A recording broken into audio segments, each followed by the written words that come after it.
Right, sinjalo indaba bafowethu ngikubingelele. Welcome back to Chef the Soul TV News. If you're new, please don't forget to subscribe to this channel. Don't forget to like this video and do comment on the section down below if you find the video interesting. And for you, if you have any view to put on this video, you can comment on the section down below. Sizwe ukuthi ke uvo lwakho luthini ngayo le video le.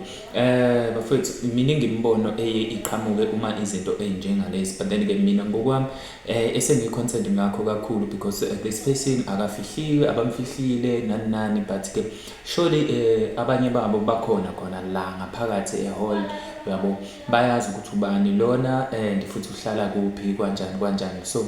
this person mina nje into engicontent ngayo, yes ukhuluma izinto ezikhona ehlukumeza umphakathi, yes ukhuluma izinto ezama challenges towards abantu ofuthi ke esikhathini esiningi kuba youth, because ke njengamanje abantu ke aba challenged by so many issues within our community. Ubona ke abantu ke abasebasha. So into egcina yenzeka ke bafethu, abantu bomthetho if ever kuyibona ke abenza izinto ke ezingekho emthethweni, kunzima ukubalekela kubona, because mawubalekela kubona kufana nokuthi ke uthela amanzi emhlane wedada. So this young man or this man over there was kahle telling ubaba uNhlanhla Mkhwanazi general ukuthi ke even if they can fight a crime as mhlambi community, but then at the same time the very same person or the very same people okuyibona ke ebacabanga ukuthi ke bengakwazi ukubasiza ekutheni ke beqede leyo crime noma ke zona lezo zenzo zobubi ezenziwa yigebengu, ibona labo bantu futhi again abajike baye egebengwini, ibona exactly futhi labo bantu again abayizona ke igebengu. So uaddressa lokhu nangeindawo ke zokuhlala ukuthi ke even ngisho nezindawo eziqashisayo nazo futhi at the same time ke ugcina uthola ukuthi ke kunabantu abaqashile lapho, but then at the same time labo bantu ke uthola ukuthi ke abaziwa kwakhona ke endaweni, uyabona, noma kwakhona lapho nje kwi surrounding abaqashe kuyona. So uqhuba ke nalo lolu daba uMandla ke Chris okuyena ke uye waposta ke le video lapha on Facebook uye waphila wakhomenta futhi nje ukunanela lona ke lolu daba ngizokuvudela nje enye yama comments ayifakile lapha utheni ke lo mbhemu ke unesibindi sengathi ke uThabanyawose lo okhulumela ke uMasipala weTheku ngagijima ke kakhulu ke nalezizwa ke kudala ngisahlanyiswa ke ipolitiki ungathi ke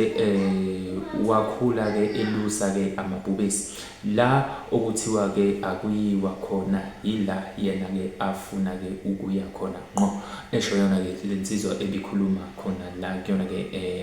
le video uthi ke omunye lapha nakusandiswa uDon Mazibuko uthi ke I hope uhambe naye umkhwanazi ke wayohlala naye akaphephile neze lomlisa uthi ke wow unesibindi uyinkunzi kusho yena lapha uAyanda Blessed wakwamkhize so iyona into bafowethu kade ngiyibuka le ukuthi ke kahle kahle into ebaluleke kakhulu isafety yakhe lo muntu because uyabona ukuthi ke izinto eziningi uyayilandelela within ke umphakathi ahlala kubona but at the same time uphepha kwakhe akusekho njengoba ke eyivezile nje yabo njengoba ke engafihliwe njengoba naye vele wakhuluma kanje athi langalaleni washo ukuthi ubani kumele baphume ezikhundleni ubani kumele balandelelwe especially ke if into ithinta abantu bomthetho abangenzi kahle leyo nto leyo igcina ke ikwenza wena njengomuntu osukuthi ke uzama ukudlulisa ke information igcina kwenza wena umuntu omubi futhi ke igcina ikufaka engozini ngoba ungazithola ke ususwele ngisho nomphefumulo wakho so most of ama comments la akhuluma noma akhalaza kakhulu ke ngendaba ke yokuvikeleka kwayo lensizwa njengoba ke kade ikhuluma ngalendlela ebikhuluma ngayo lapha ke kuyona ke ngicabanga ukuthi imbizo le ebikade ke ikhona ebike yamenyezelwa nakuma radio stations ukuthi ke izoba khona yona le mbizo lapha ke endaweni ngicabanga ukuthi kupla eMtshebheni yebo so ila nje ke kwenzeka igameko eziningi ke ezahlukahlukene ezithinta ke ubugebengu kakhulu kazi so ngizokufundela amanye ke ama comments bese ke bafethu siyagoqa bese ke nawe sikunika ithuba lokuthi ke uzwakalise uvo lakho kuyona ke i-comment section ngezansi ke uthi ke omunye ke bakhathela abantu kusho lapha ke uDabon wakwanjilo uthi ke la uKhumalo bando ufe Khumalo wabakhanyile uthi ke bakucele ke lo wesiqhoko nami ke ngizwile le so ubesenzela ukuthi ke kusheshe kubonakala ukuthi ke